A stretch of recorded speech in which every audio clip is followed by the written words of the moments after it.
E a gente tem esse desafio nessas 8 semanas para falar sobre 8 pessoas, 8 personagens do Antigo Testamento que apontam para a pessoa de Jesus. Nós entendemos, como foi dito ali no vídeo, que a Bíblia não é uma série de histórias desconectadas, mas é um livro de uma única história. É o livro que conta a história de Jesus. Olhamos para a Bíblia de capa a capa e só vemos um assunto. E esse assunto é Jesus Cristo. É Deus agindo através de Jesus Cristo para redimir o seu povo, para trazer de volta para si o seu povo. Então, nós entendemos que o Senhor ele está presente, o Senhor Jesus ele está presente desde a criação. A palavra de Deus diz que o Verbo estava com Deus e o Verbo era Deus, que Jesus Cristo estava presente. Semana passada nós vimos a história de Adão, o primeiro homem criado por Deus, e a forma como Adão, quando nós olhamos para Adão, nós podemos enxergar Jesus Cristo. A representação de Cristo, através das pessoas do Antigo Testamento, elas não param em Adão. Elas continuam. Essas tipologias, elas continuam. Nós podemos olhar para toda a Bíblia e nós vamos ver Jesus. Nós temos a tendência de imaginar que Jesus ele só entra em cena no seu nascimento, lá no Novo Testamento. O que nós vemos no Novo Testamento é apenas Deus enviando Jesus Cristo, assumindo a forma humana, para viver a vida perfeita que nós não somos capazes de viver, morrer em nosso lugar e ao terceiro dia ressuscitar. E como nós falamos na semana passada sobre a vida desse primeiro casal, Adão e Eva, nós vamos dar continuidade à nossa série, falando sobre a primeira geração de pessoas após esse casal. Na verdade, sobre 2 filhos dos nossos primeiros pais. A história de 2 irmãos que talvez muitos de vocês conheçam, que é a história de Caim e Abel. Por isso eu te convido a abrir a sua Bíblia, lá no livro de Gênesis, no capítulo 4, do versículo 1 ao versículo 10, a palavra de Deus vai contar um trecho da história dessa família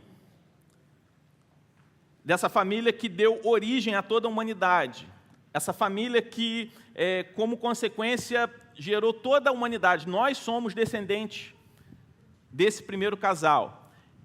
E a gente viu que o pecado ele entra na humanidade, entra na história através da vida desse primeiro casal. Mas esse casal, eles têm filhos, e nós vamos ver o que acontece logo em seguida, após aquilo que nós refletimos na semana passada, que nós meditamos na semana passada. Vamos nos colocar de pé, em reverência à palavra de Deus. Gênesis 4, versículo 1 ao versículo 10, a palavra de Deus diz assim: Adão teve relações com Eva, sua mulher, e ela engravidou e deu à luz a Caim. Disse ela: com auxílio do Senhor tive um filho homem. Voltou a dar à luz, desta vez a Abel, irmão dele. Abel tornou-se pastor de ovelhas e Caim agricultor. Passado algum tempo, Caim trouxe do fruto da terra uma oferta ao Senhor. Abel, por sua vez, trouxe as partes gordas das primeiras crias do seu rebanho. O Senhor aceitou com agrado Abel e sua oferta, mas não aceitou Caim e sua oferta. Por isso, Caim se enfureceu e o seu rosto se transtornou. O Senhor disse a Caim: por que você está furioso? Por que se transtornou o seu rosto? Se você fizer o bem, não será aceito, mas se não o fizer, saiba que o pecado o ameaça a porta, e ele deseja conquistá-lo, mas você deve dominá-lo. Disse, porém, Caim a seu irmão Abel: vamos para o campo. E quando estavam lá, Caim atacou seu irmão Abel e o matou. Então o Senhor perguntou a Caim: onde está seu irmão Abel? Respondeu ele: não sei, sou eu o responsável por meu irmão? Disse o Senhor: o que você fez? Escute, da terra o sangue do seu irmão está clamando. Amém? Pode se assentar. Nós vemos aqui a história desses 2 irmãos. Talvez você conheça essa história, talvez você já tenha escutado falar sobre a história de Caim e Abel. Caim e Abel eram filhos de Adão e Eva, como nós lemos aí, e eles foram ensinados a respeito da devoção a Deus. No Antigo Testamento, antes da vinda de Jesus, as pessoas cultuavam a Deus através de um ritual onde se fazia um sacrifício. Se sacrificava um animal que também apontava para a pessoa de Jesus Cristo. Era necessário que esse animal ele não podia ter nenhum tipo de mancha, nenhum tipo de defeito. E esse animal ele era sacrificado como uma oferta de adoração a Deus. E o Senhor ele não exigia esse tipo de culto simplesmente porque ele precisava, como se esse sacrifício limpasse, tivesse o poder de retirar o pecado de alguém. Como outras religiões que trabalham com sacrifício de animais, como um ritual de purificação. Na verdade, o culto a Deus, através do sacrifício de um animal, apontava para a pessoa de Jesus Cristo. Um animal que não podia ter defeito, não podia ter mancha, porque o Cordeiro de Deus seria alguém que viveria uma vida perfeita, não teria nenhuma mancha de pecado, e também seria morto em nosso lugar. Aí você pensa assim, como as pessoas, e é interessante quando a gente olha para isso e aprende um pouco a respeito do culto ali no Antigo Testamento, e eu vejo que às vezes há uma má compreensão como Deus ele salvava as pessoas no Antigo Testamento. Não sei quantos de vocês já escutaram falar o seguinte, as pessoas no Antigo Testamento eram salvas por obediência à lei. Aquela época era o tempo da lei, hoje é o tempo da graça. Mas a gente viu desde a semana passada que desde a criação Deus ele se revela em graça. As pessoas naquela época também eram salvas pela graça de Deus, com uma diferença, mas Jesus Cristo ainda não tinha encarnado, Jesus Cristo não tinha vindo ao mundo ainda. Como as pessoas eram salvas por Jesus Cristo pela graça? Através desse culto, que apontava para a vinda do Cordeiro, as pessoas criam no Cordeiro que viria, e assim eram salvas. Nós somos salvos porque cremos no Cordeiro que veio, no Cristo que veio. A diferença é só cronológica, mas Deus sempre salvou o homem da mesma forma. A diferença é só cronológica, eles criam no Cristo que viria, nós cremos no Cristo que já veio. E por isso era necessário esse culto a Deus. Por isso existia esse tipo de ritual no culto a Deus. E o texto não fala, outras pessoas falam que o problema aqui entre Caim e Abel, que Deus ele aceita o culto de Caim e rejeita o culto de Abel. Contrário, aceita o culto de Abel e rejeita o culto de Caim. Algumas pessoas falam o seguinte, porque Abel levou as primícias, levou aquilo que ele tinha de melhor, Caim levou o resto. O texto ele não fala que Caim levou o resto. Fala que ele levou a produção da sua agricultura.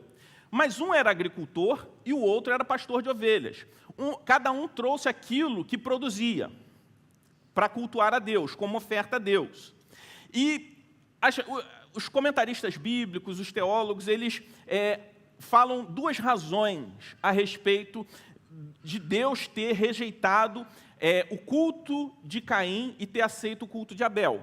Alguns vão falar que ele rejeitou o culto de Caim porque porque era necessário o derramamento de sangue, justamente porque aquele culto, aquele ritual apontava para Jesus Cristo. Por isso era necessário que fosse sacrificado um animal. E Caim, ele cultuou de uma forma que Deus não queria, adorou a Deus de uma forma que Deus não queria ser adorado. Outros já falam que a razão principal era o coração de Caim. E quando a gente olha para o texto, nós vemos que Deus ele aceita não só o culto, não só a adoração, não só a oferta, mas também Caim, também Abel, e rejeita não só a oferta de Caim, mas também rejeita o ofertante. Nós vemos falando isso no texto aqui, quando a gente olha no versículo 4, que diz, o Senhor aceitou com agrado Abel e sua oferta, mas não aceitou Caim e sua oferta. Então, independente dessas duas explicações, a gente entendendo essas duas explicações, a gente vê que, na verdade, as duas coisas estão ligadas diretamente. Porque quando a intenção é má, quando a intenção da adoração não é uma intenção genuína, a adoração nunca vai ser centrada na vontade de Deus.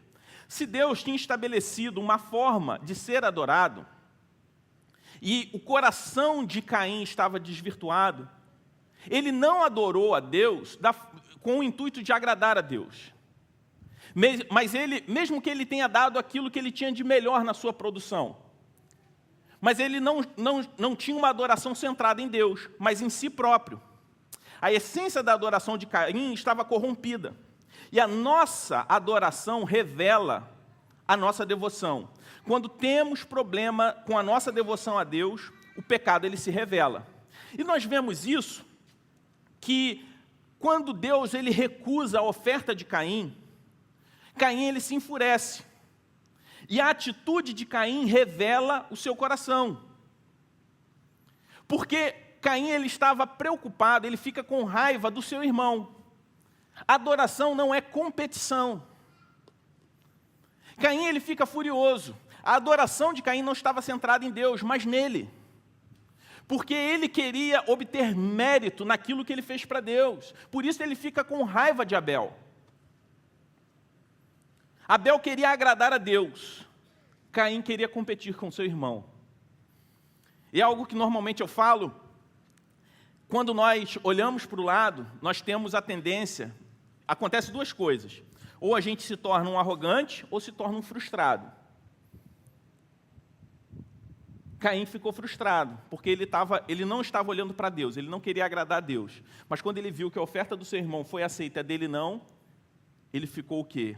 Irado. Ele ficou frustrado. E a gente vê no versículo 6 o que estava acontecendo exatamente. O Senhor disse a Caim: por que você está furioso? Por que se transtornou o seu rosto? No versículo 7, se você fizer o bem, não será aceito, mas se não fizer, saiba que o pecado ameaça a porta, e ele deseja conquistá-lo, mas você deve dominá-lo. Deus deixa bem claro o que estava acontecendo com Caim. Caim estava dominado pelo pecado. E quem é dominado pelo pecado não consegue adorar a Deus sinceramente. Quem é dominado pelo pecado é capaz de fazer qualquer coisa. Então Deus, aqui no versículo 7, ele apresenta duas atitudes que nós podemos ter diante do pecado, uma certa e outra errada. Nós não podemos ser hipócritas, porque a própria palavra de Deus diz que nós somos mentirosos quando dizemos que não temos pecado. Mas, em Jesus Cristo, nós somos livres do domínio do pecado. Nós convivemos com a presença do pecado, o pecado continua sendo uma realidade na nossa vida, mas em Cristo nós somos capacitados a vencer o domínio do pecado. Então, a questão não é dizer que eu não cometo pecado algum. Se eu falar isso, eu vou estar mentindo. Se qualquer um de nós falar isso, estaremos mentindo. Mas a palavra de Deus diz que o pecado ele tenta nos dominar, mas nós devemos dominá-lo. Então, são duas atitudes diante do pecado: ser dominado ou dominar o pecado. Não deixar que ele controle a nossa vida. Embora a gente peque em alguns momentos, não vai ser o pecado que vai dirigir a nossa vida, não vai ser o pecado que vai conduzir as nossas vontades, que vai conduzir a nossa vida, a forma como a gente cuida da nossa família, a forma como a gente faz negócio, a forma como a gente vive, em todos os aspectos. Nós devemos buscar força em Deus, porque somos capacitados a não sermos dominados pelo pecado. E como Caim estava dominado pelo pecado, como Caim estava sendo controlado pelo pecado, ele elabora um plano perverso. Ele domina o seu irmão e executa Abel friamente. Após enganar Abel, ele fala o seguinte: vamos até o campo. Ele mente para o seu irmão. Depois ele mente para Deus, dizendo que não sabia onde estava seu irmão. E o que nós vemos aqui? Um pecado puxando outro pecado. Nós vemos Caim tentando resolver um pecado com outro pecado. Ele pecou quando se irou. Ele pecou quando ofertou a Deus de uma forma errada. Então, para resolver isso, ele deixou que a ira dominasse o seu coração, aí ele mente para o seu irmão, mata o seu irmão, depois ele mente para Deus. Nunca se corrige um pecado com outro pecado. Essa, na verdade, é a pior maneira de se tentar resolver ou tentar se livrar de um problema. E a gente vê que o pecado na vida de Caim ele foi gradual, ele foi gradativo. Primeiro começou com a inveja. A inveja que ele tinha no coração em relação ao seu irmão. Da inveja, ele foi para a mentira. Da mentira, ele foi para o ódio. E mata o seu irmão, assassina o seu irmão por ódio. E do ódio, ele vai para a dissimulação. Porque quando Deus pergunta, e é interessante, algumas perguntas que Deus faz, assim como ele fez para Adão e Eva, nós vimos na semana passada. Adão e Eva se escondem de Deus. Deus, sendo onisciente, onipresente, ele pergunta, onde está o homem? Deus, ele sabia o que Caim tinha feito. E ele pergunta a Caim, onde está o seu irmão? O que Caim fala? Por acaso eu sou responsável pelo meu irmão? Por acaso eu que tenho que tomar conta da vida dele? Caim, ele é envolvido pelo pecado. Ele é dominado pelo pecado. E às vezes nós pensamos o seguinte, beleza, eu não vou tentar resolver o meu pecado com outro pecado. Eu fiz algo errado, eu vou mentir para não sofrer as consequências, eu vou fazer alguma coisa para poder esconder. Então, às vezes nós imaginamos o seguinte, que resolver um pecado com outro pecado é somente uma atitude, uma ação ativa. Mas a omissão diante dos nossos pecados também é uma forma de tentar resolver um pecado com outro. A omissão também é um pecado. O que a palavra de Deus nos apresenta é que diante do pecado nós só temos uma alternativa, a confissão. Ser indiferente ao pecado é tão errado quanto tentar escondê-lo. A única forma, irmãos, eu estou falando a única forma, não estou falando a forma mais eficaz e nem muito menos a mais fácil diante do pecado, é a confissão e o arrependimento. Não é a melhor forma, mas é a única forma. Somente a confissão e o arrependimento produz em nós restauração, perdão e cura. Nós vemos que na vida de Caim não houve essa atitude, embora ele tivesse essa oportunidade. Quando Deus rejeitou a sua oferta, ele poderia ter se arrependido, ele poderia ter refletido a respeito da recusa do Senhor em aceitar a sua oferta. Ele poderia ter refletido e pensado, meditado no que ele tinha feito de errado na sua adoração a Deus. Ele poderia ter refletido no seu relacionamento com Deus, o que havia de errado no seu relacionamento com Deus. Porque a nossa adoração está ligada diretamente ao nosso relacionamento com Deus. Mas ele não se arrependeu, ele não refletiu sobre a sua vida naquele momento. Ele mente para o seu irmão, leva o seu irmão até o campo. E diante do seu irmão, ele teria mais uma oportunidade de se arrepender e repensar e olhar o seguinte, o que eu estou fazendo? Para que eu trouxe meu irmão para cá? Eu não vou fazer isso. Mas ele executa o seu irmão. Depois ele retorna. E o Senhor pergunta a ele, onde está o seu irmão? E ele não fala, ele não confessa para o Senhor, eu matei o meu irmão, eu deixei o pecado me dominar e executei Abel. Não. Ele dissimula. Ele fala, por acaso eu sou responsável pelo meu irmão? O que eu tenho a ver com a vida dele? É comum, irmãos, a gente ler esse texto e de alguma forma a gente se colocar no lugar de Abel. A gente se vê em Abel, como vítimas do mundo, como pessoas injustiçadas, perseguidas. Não que essa não seja uma realidade, não que em nenhum momento da sua vida você tenha sido perseguido, que em nenhum momento da sua vida você tenha sido injustiçado por alguém. Só que, quando a gente olha para esse texto, nós vemos que essa não é a nossa realidade, que a palavra de Deus está querendo falar para nós. Não é que a gente não sofra perseguição e injustiça, mas o que na verdade nós precisamos fazer, e o que a Bíblia está querendo falar para a gente, é que nós precisamos nos enxergar em Caim. Não somos inocentes.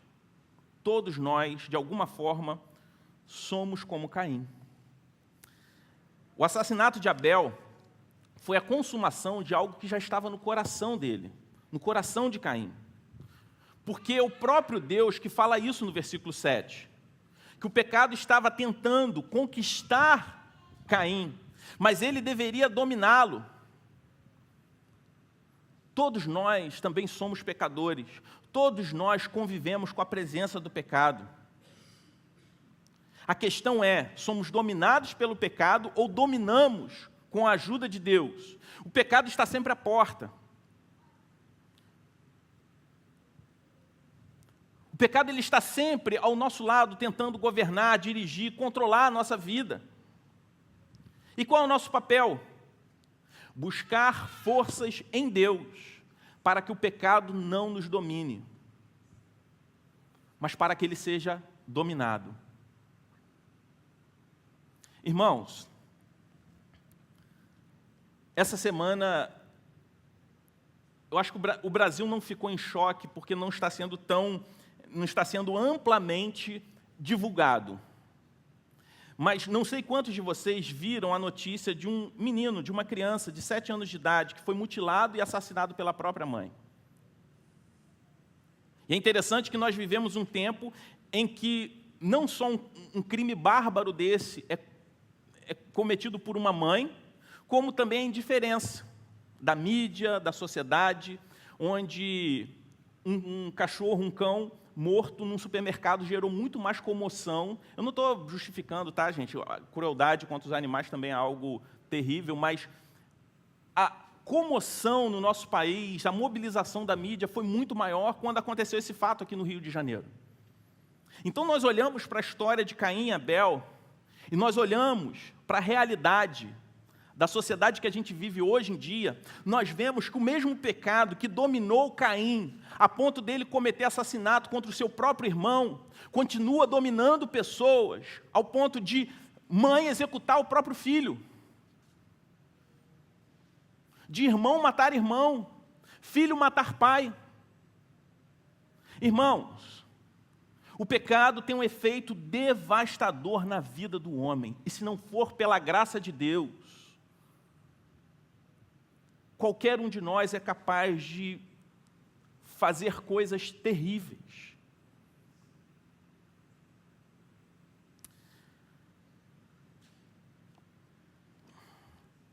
Em Mateus 15, 19, nós vemos que do coração do homem, o próprio Senhor Jesus fala que do coração do homem procede todos os males. Do coração do homem que vem todo o mal. O Senhor Jesus, ele inclui a morte,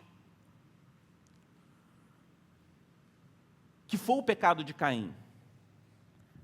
Antes de Caim matar Abel, ele já odiava o seu irmão em seu próprio coração.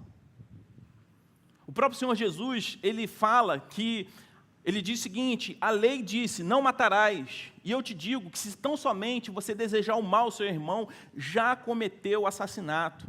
Então, todo pecado consumado, ele nasce do desejo carnal, do pecado do coração de cada um de nós. Eu e você, em nosso coração, já nutrimos, ou até mesmo podemos estar nutrindo nesse momento, em nossos corações, alguns desses pecados. A diferença é como nós estamos lidando com esses pecados. Esses pecados têm nos dominado, ou nós temos buscado força em Deus para não sermos controlados pelo pecado. Irmãos, eu não estou falando aqui que Abel também era alguém completamente inocente. Abel também era pecador. Mas a diferença entre Abel e Caim era a sua devoção sincera a Deus. A devoção de Abel a Deus fazia dele um pecador mas um pecador que não era dominado pelo pecado. Ser um adorador sincero faz de nós pessoas melhores.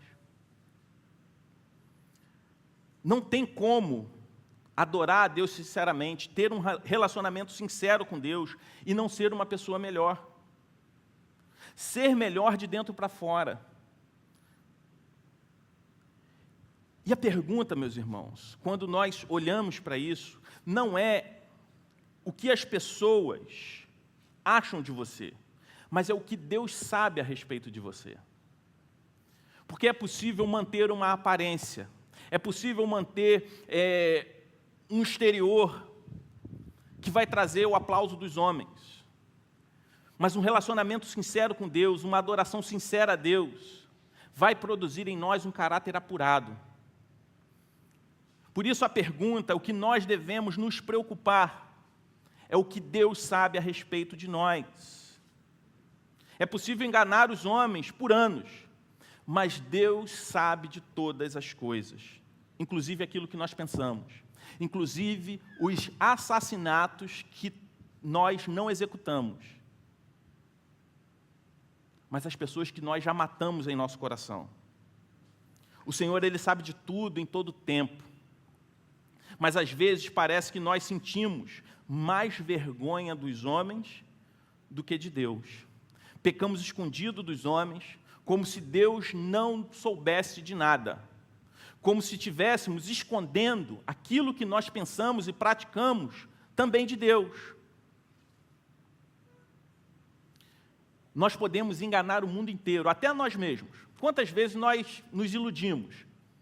Nós nos envolvemos com uma mentira, com um pensamento, com um pecado, que nós passamos até a acreditar naquilo. Mas nós não conseguimos enganar a Deus. Nós nunca conseguiremos enganar a Deus. O Senhor, Ele já sabia do pecado de Caim. A pergunta do Senhor a ele era uma retórica. Ele perguntou a Caim, ele já sabia a resposta. Caim achou que poderia esconder o seu crime, até mesmo de Deus. Mas Deus já sabia e diz, a terra clama o sangue do seu irmão. O sangue de Abel clamou pela condenação de Caim. E ele foi condenado. Deus, ele puniu Caim pelo seu pecado. Ele foi condenado pelo seu pecado. E assim ocorreu. O pecado de Caim não ficou impune.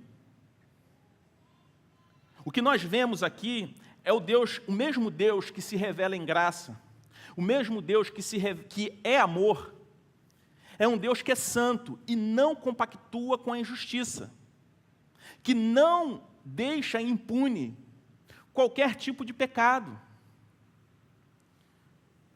O que mais revolta, uma das coisas que mais revolta a nossa sociedade aqui no Brasil, às vezes, quando nós vemos decisões judiciais que trazem a nós a sensação de impunidade. Quando nós olhamos, às vezes, alguns políticos corruptos sendo absolvidos da condenação por um juiz, nós ficamos irados, nós ficamos revoltados.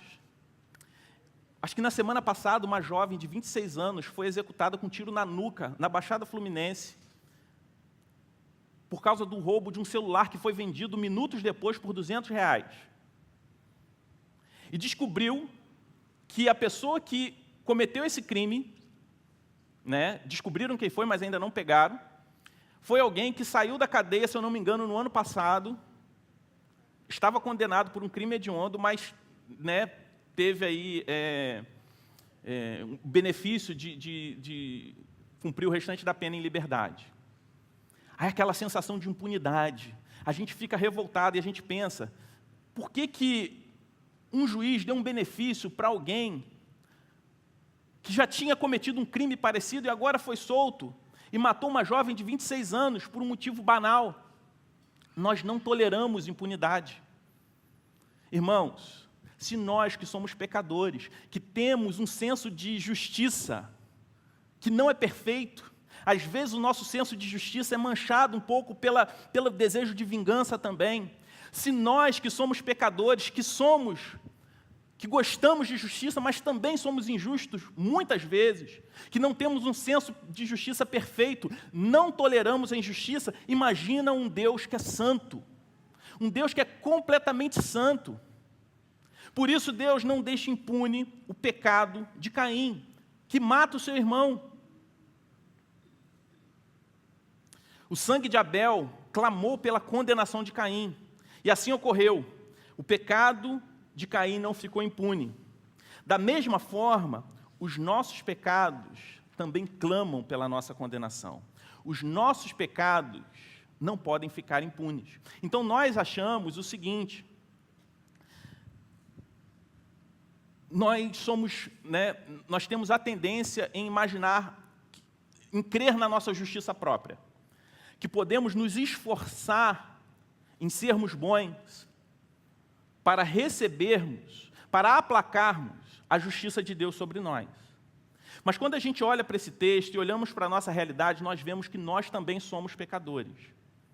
E estamos diante de um Deus que é justo, que é 100% justo. Então, Deus, Ele não seria injusto se atribuísse a nós aquilo que nós merecemos, que é a condenação.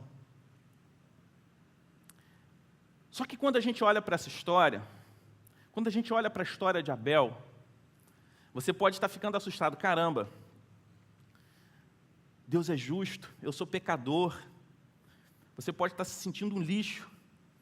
Mas a boa notícia é que quando nós olhamos para Abel, nós vemos o seguinte: Abel, ele foi o segundo filho desse casal.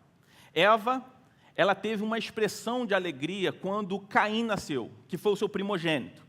Pensava que Caim fosse o filho prometido por Deus, que esmagaria a cabeça da serpente. Isso a gente vê em Gênesis 3.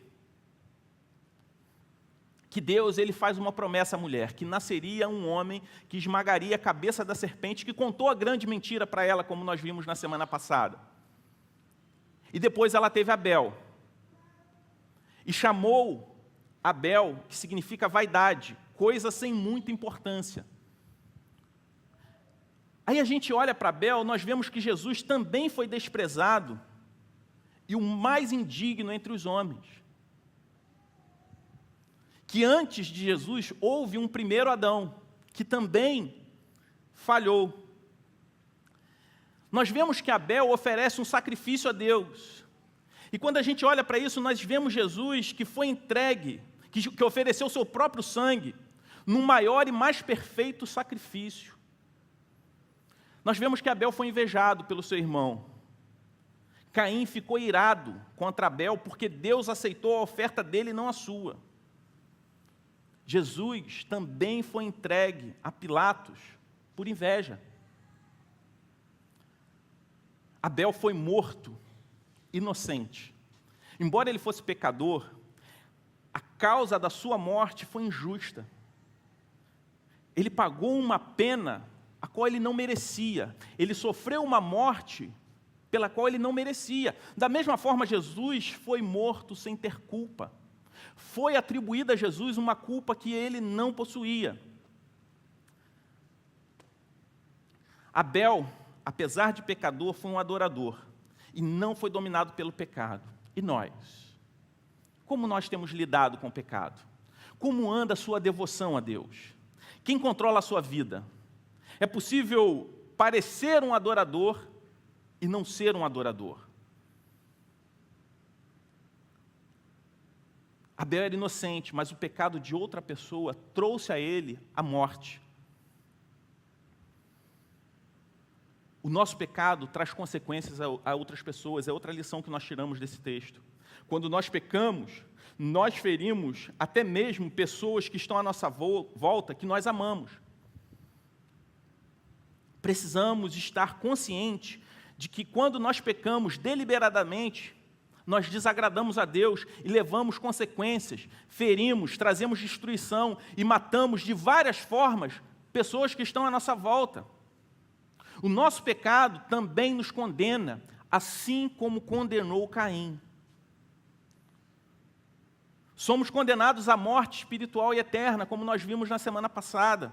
A história de Caim também é a nossa história. Mas quando nós olhamos para essa história, nós vemos Cristo, como nós vemos nessa comparação. Porque o Senhor falou para Caim, em Gênesis 4:10, o seguinte: disse o Senhor, o que foi que você fez? Escute, da terra o sangue do seu irmão está clamando.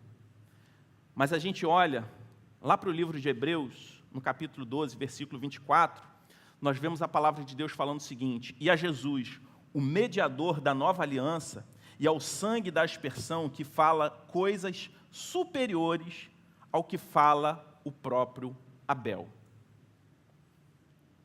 Aonde nós enxergamos Jesus nessa história? O sangue de Abel clamou pela condenação de Caim, assim como os nossos pecados clamam pela nossa condenação. Mas existe um Abel melhor e verdadeiro, assassinado sem ter culpa, cujo sangue não clama pela nossa condenação, mas clama pela nossa absolvição. Essa é a boa notícia. Essa é a boa notícia do Evangelho. Que o verdadeiro, o melhor e verdadeiro Abel foi aquele que foi morto e o sangue não nos condena, mas nos absolve diante da nossa condenação. Diante de um Deus que é justo e não compactua com o pecado, e sendo nós pecadores, merecíamos a morte, merecíamos a condenação, assim como Caim, nós recebemos a absolvição, porque o sangue de Jesus ainda fala, o sangue de Jesus clama, assim como o sangue de Abel clamou pela condenação de Caim, o sangue de Jesus clama pela nossa absolvição. E nessa noite nós vamos celebrar isso. Nós vamos celebrar a nova aliança no sangue de Jesus. Nós vamos celebrar a absolvição que nós tivemos mediante o sacrifício de Jesus. Eu gostaria de ler um texto e logo em seguida eu gostaria de convidar a orar. Nós entendemos que o Senhor ele deixou uma ordenança à sua igreja. Nós entendemos que nós devemos nos reunir em culto a Deus e nos lembrar do sacrifício feito por nós. E a palavra de Deus lá em 1 Coríntios 11, a partir do versículo 23, vai dizer: pois recebi do Senhor o que também lhes entreguei, que o Senhor Jesus, na noite em que foi traído, tomou o pão, e tendo dado graças, partiu e disse: isto é o meu corpo que é dado em favor de vocês. Façam isso em memória de mim. Da mesma forma, depois da ceia, ele tomou o cálice e disse: este cálice é a nova aliança no meu sangue. Façam isso sempre que o beberem em memória de mim. Porque sempre que comerem desse pão e beberem desse cálice, vocês anunciam a morte do Senhor até que ele venha. Portanto, todo aquele que comer o pão ou beber o cálice do Senhor indignamente será culpado de pecar contra o corpo e o sangue do Senhor. Examine-se cada um a si mesmo, e então coma do pão e beba do cálice. Pois quem come e bebe sem discernir o corpo do Senhor, come e bebe para a sua própria condenação. Então, eu gostaria, nesse momento, que você fechasse os seus olhos. Eu gostaria de orar com você. Que você fizesse uma oração de confissão, que você reconhecesse que os seus pecados,